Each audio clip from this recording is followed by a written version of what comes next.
বাংলাদেশের সর্বশেষ গুরুত্বপূর্ণ আপডেট সংবাদে আপনাকে স্বাগত। শুরুতেই সংবাদ শিরোনাম, পরে বিস্তারিত।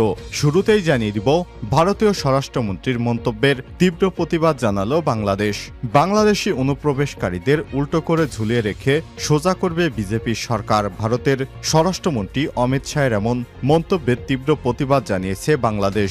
এক বিবৃতিতে পররাষ্ট্র মন্ত্রণালয় জানিয়েছে, ভারতীয় স্বরাষ্ট্রমন্ত্রীর মন্তব্যের প্রতিবাদ ঢাকায় নিযুক্ত দেশটির ডেপুটি হাই কমিশনারের কাছে হস্তান্তর করা হবে।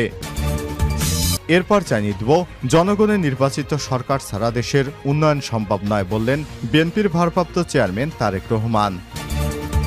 এদিকে ৫ দফা দাবিতে মৎস্য ডিপ্লোমা ইনস্টিটিউটের শিক্ষার্থীদের অবস্থান কর্মসূচি ঘোষণা। ৫ দফা দাবিতে প্রশাসনিক ভবনে তালা দিয়ে অবস্থান কর্মসূচি পালন করছেন গোপালগঞ্জের মৎস্য ডিপ্লোমা ইনস্টিটিউটের শিক্ষার্থীরা।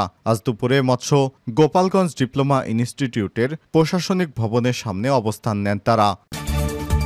জানিয়ে দিব, জিএম কাদের এবং মুজিবুল হক চুন্নুকে অবিলম্বে গ্রেপ্তার করতে হবে বললেন আবু হানিফ। জাতীয় পার্টির চেয়ারম্যান জিএম কাদের এবং মহাসচিব মুজিবুল হক চুন্নুকে অবিলম্বে গ্রেপ্তার করার দাবি জানিয়েছে গণ অধিকার পরিষদের উচ্চতর পরিষদ সদস্য এবং গণমাধ্যম সমন্বয়ক আবু হানিফ। তার দাবি, আওয়ামী ফ্যাসিস্ট সরকারকে দীর্ঘায়িত করার জন্য জাতীয় পার্টি সবচেয়ে বেশি ভূমিকা রেখেছে।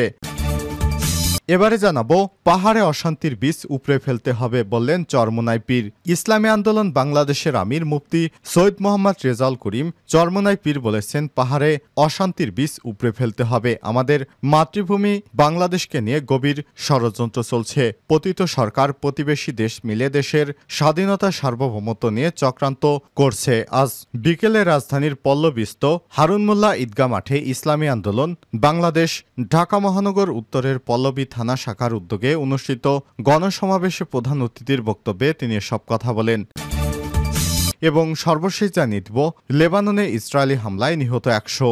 লেবাননে ভয়াবহ বিমান হামলা চালিয়েছে দখলদার ইসরায়েলি বাহিনী। সারা দেশে হিজবুল্লাহ শত শত স্থাপনায় হামলা চালিয়েছে তারা। এসব হামলায় কমপক্ষে ১০০ জন নিহত হয়েছেন, আহত হয়েছে আরও ৩০০ জনের বেশি মানুষ। খবর রয়টার্সের। প্রায় ১ বছর ধরে সীমান্তে পাল্টাপাল্টি হামলা করে আসছে হিজবুল্লাহ যোদ্ধা এবং ইসরায়েলি সেনারা। তবে সম্প্রতি গাজা থেকে নিজেদের যুদ্ধের মূল ক্ষেত্র লেবাননে বদলি করার ঘোষণা দেয় নেতানিয়াহু সরকার। এই ঘোষণার পর থেকেই দেশটিতে একের পর এক ভয়াবহ হামলা করে আসছে দখলদার ইসরায়েলি সেনারা। প্রিয় দর্শক, এতক্ষণ শুনছিলেন সংবাদ শিরোনাম, এবারে বিস্তারিত। তবে তার আগে বন্ধুরা, অনুরোধ থাকবে এই সংবাদটিতে একটি লাইক দিন। এই চ্যানেলে আপনি নতুন হয়ে থাকলে আমাদের সংবাদটি দেখতে দেখতে চ্যানেলটি সাবস্ক্রাইব করে রাখুন। কমেন্ট করে আপনার মূল্যবান মতামত জানিয়ে দিন বন্ধুরা, আপনি বিশ্বের কোন দেশ থেকে বা বাংলাদেশের কোন স্থান থেকে আমাদের সংবাদটি দেখছেন এবং শুনছেন। এবারে বিস্তারিত।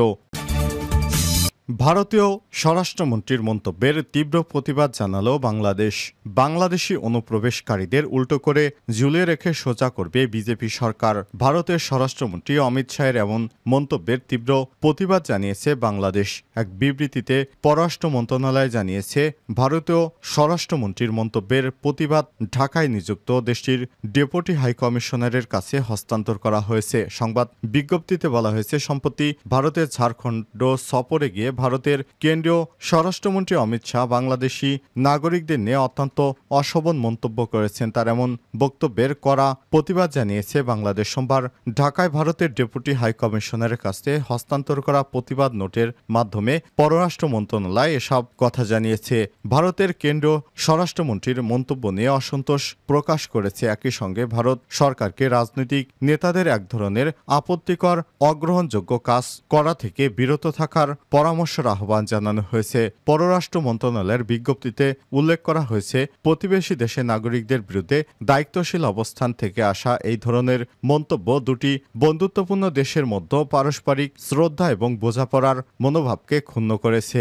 এর আগে শুক্রবার ভারতের পূর্বাঞ্চলীয় রাজ্য ঝাড়খণ্ডে এক নির্বাচনী সমাবেশে কেন্দ্রীয় স্বরাষ্ট্রমন্ত্রী অমিত শাহ বাংলাদেশি অবৈধ অনুপ্রবেশকারীদের উল্টো ঝুলিয়ে সোজা করবেন বলে হুমকি দেন। তিনি বলেন, ঝাড়খণ্ডে বিজেপি সরকার গঠন করতে পারলে প্রত্যেক বাংলাদেশি অনুপ্রবেশকারীকে খুঁজে খুঁজে বের করে উল্টো ঝুলে রাখা হবে।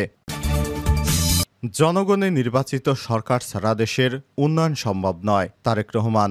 বাংলাদেশ জাতীয়তাবাদী দল বিএনপির ভারপ্রাপ্ত চেয়ারম্যান তারেক রহমান বলেছেন, জনগণের নির্বাচিত সরকার ছাড়া দেশের উন্নয়ন এবং অগ্রগতি সম্ভব নয়। এজন্য দরকার ভোটের মাধ্যমে নির্বাচিত জনগণের সরকার। জনগণের অধিকার প্রতিষ্ঠার জন্যই জুলাই বিপ্লবে অসংখ্য ছাত্র জনতা শহীদ হয়েছে। তাদের কাঙ্ক্ষিত স্বপ্ন বাস্তবায়িত হবে। সোমবার 23শে সেপ্টেম্বর বিকাল 4:30টার দিকে কিশোরগঞ্জে বিএনপির জনসমাবেশে ভার্চুয়ালি যুক্ত হয়ে সব কথা বলেন তারেক রহমান। তারেক রহমান বলেন, রাজনৈতিক অধিকার প্রতিষ্ঠার পাশাপাশি দেশের অর্থনৈতিক মুক্তির জন্য সবাইকে ঐক্যবদ্ধ হয়ে কাজ করতে হবে। এ সময় তিনি বলেন, আগামীতে ক্ষমতায় গেলে প্রত্যেক পরিবারকে খাদ্য সহযোগিতা হিসেবে ফ্যামিলি কার্ড দেয়া হবে। শহীদদের আত্মত্যাগ ধরে রাখতে হলে দলমত নির্বিশেষে সবাইকে ঐক্যবদ্ধ হতে হবে।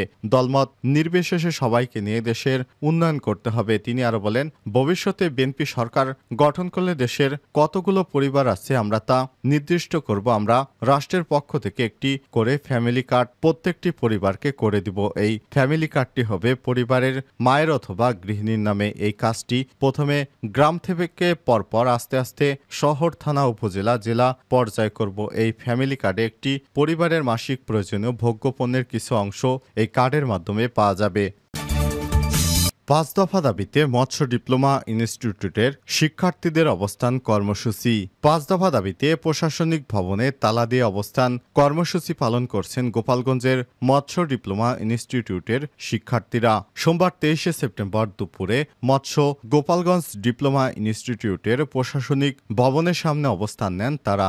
এ সময় শিক্ষার্থীরা সেখানে অবস্থান নিয়ে 5 দফা দাবিতে বিভিন্ন স্লোগান দিতে থাকে। পরে তারা প্রশাসনিক ভবনের মূল গেটে তালা দিয়ে অধ্যক্ষ এবং শিক্ষকদের বিরুদ্ধে অবরুদ্ধ করে রাখে। অবস্থান কর্মসূচি চলাকালে এতে বক্তব্য দেন শিক্ষার্থী মোহাম্মদ আশিকুর রহমান খান, মোহাম্মদ আবু সালে শিহাব পাতারায়। শিক্ষার্থীদের 5 দফা দাবির মধ্যে রয়েছে নিয়োগ বিধিমালা 2020 সংশোধন এবং এর মাধ্যমে ডিপ্লোমাধারীদের জন্য নির্ধারিত পদগুলোতে একক নিয়োগ এবং ডিপ্লোমাধারীদের ভর্তির যোগ্যতার সঙ্গে চাকরিতে আবেদনের যোগ্যতা সামঞ্জস্যকরণ, কৃষির ন্যায় 10ম গ্রেড উপসহকারী মৎস্য কর্মকর্তা পদে ডিপ্লোমাধারীদেরকে একক নিয়োগ নিশ্চিত করে মাঠ পর্যায়ে দ্রুত নিয়োগ দেয়া। 3 মৎস্য প্রাণী সম্পদ মন্ত্রণালয় কর্তৃক পরিচালিত বিভিন্ন গবেষণা প্রতিষ্ঠানে ডিপ্লোমাধারীদের সহকারী বৈজ্ঞানিক কর্মকর্তা এবং বিভিন্ন ইনস্টিটিউটে জুনিয়র ইন্সট্রাক্টর পদে নিয়োগের ব্যবস্থা করে চাকরির ক্ষেত্র সম্প্রসারণ করা। 4 উচ্চশিক্ষা সহজীকরণের মাধ্যমে সরকারিভাবে বা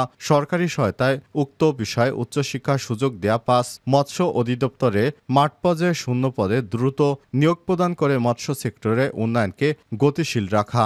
শিক্ষার্থী পাতারায় বলেন, আমাদের 5 দফা দাবি আদায় আমাদের আন্দোলন চলবে। আমাদের দাবি না মানা পর্যন্ত আমরা আন্দোলন থেকে সরব না। আমরা এখানে ঠিকভাবে কিছু শিখতে পারছি না, চাকরি পাচ্ছি না, তাহলে আমাদের 4টি বছর নষ্ট করে লাভ কি? জিএম কাদেরকে অবিলম্বে আটক করতে হবে। আবু হানিফ। জাতীয় পার্টির চেয়ারম্যান জিএম কাদের এবং মহাসচিব মুজিবুল হক চুন্নুকে অবিলম্বে আটক করার দাবি জানিয়েছে গণ অধিকার পরিষদের উচ্চতর পরিষদের সদস্য গণমাধ্যম সমন্বয়ক আবু হানিফ। তার দাবি, আওয়ামী ফ্যাসিস্টকে দীর্ঘায়িত করার জন্য জাতীয় পার্টি সবচেয়ে বেশি ভূমিকা পালন করেছে। আজ বিকেলে রাজধানীর কদমতলীতে এক শুভেচ্ছা মিছিল পরবর্তী সংক্ষিপ্ত সভায় সব কথা বলেন হানিফ। গণ অধিকার পরিষদ নির্বাচন কমিশন কর্তৃক নিবন্ধন পাওয়ায় দলের কদমতলী থানা শাখার উদ্যোগে এই কর্মসূচি পালিত হয়। রায়েরবাগ বাস স্টেশন থেকে মিছিলটি শুরু হয়ে কদমতলী থানার বিভিন্ন এলাকা প্রদক্ষিণ করে। মিছিল শেষে সংক্ষিপ্ত পথসভায় আবু হানিফ বলেন, ছাত্র জনতার আন্দোলনে কদমতলী এলাকার মানুষ যে সাহসী ভূমিকা পালন করেছে তা অবিস্মরণীয় হয়ে থাকবে। আজকে বিপ্লবের মধ্য দিয়ে নতুন বাংলাদেশ, এক নতুন চাঁদাবাজ ও দখলদারিত্বের উৎপত্তি হয়েছে। আপনারা সাবধান হয়ে যান, তা না হলে শেখ হাসিনার চেয়েও ভয়ঙ্কর পরিণতি আপনাদের হবে। এ সময় তিনি আরো বলেন, আওয়ামী ফ্যাসিবাদকে দীর্ঘায়িত করার জন্য সবচেয়ে বেশি ভূমিকা পালন করেছে জাতীয় পার্টি। এই জাতীয় পার্টির মহাসচিব মুজিবুল হক চুন্নু ও জাতীয় পার্টির চেয়ারম্যান জিএম কাদের, জাতীয় পার্টির নেত্রী রওশন এরশাদ সহ তাদের সবাইকে গ্রেপ্তার করতে হবে। তারা শেখ হাসিনার দোসর হিসেবে কাজ করেছে। দলের উচ্চতর পরিষদের সদস্য আব্দুল জাহের বলেন, আওয়ামী লীগের পতন হলেও এখনও রাষ্ট্রের প্রতিটি সেক্টরে ফ্যাসিবাদী অবস্থান রয়ে গেছে। দেশের থেকে থেকে ফ্যাসিবাদী অবস্থার মূলোৎপাটন না করা পর্যন্ত গণ অধিকার পরিষদ আন্দোলন চলমান থাকবে। গণ অধিকার পরিষদ ঢাকা মহানগর দক্ষিণের সভাপতি অ্যাডভোকেট নাজিম উদ্দিন বলেন, গণ অধিকার পরিষদের দরজা সকলের জন্য খোলা, তবে এক শ্রেণীর লোকের জন্য গণ অধিকার পরিষদ নিষিদ্ধ। তারা হলেন দখলদার, চাঁদাবাজ, খুন রাহাজানির সঙ্গে যারা জড়িত এবং বিগত ফ্যাসিস্টদের সঙ্গে যারা সরাসরি 2024 সালের হত্যাকাণ্ডের সঙ্গে জড়িত। গণ অধিকার পরিষদ ঢাকা মহানগর দক্ষিণের সাধারণ সম্পাদক নুরুল করিম শাকিলের সঞ্চালনায় পথসভায় দলের নেতাকর্মীরা বক্তব্য দেন।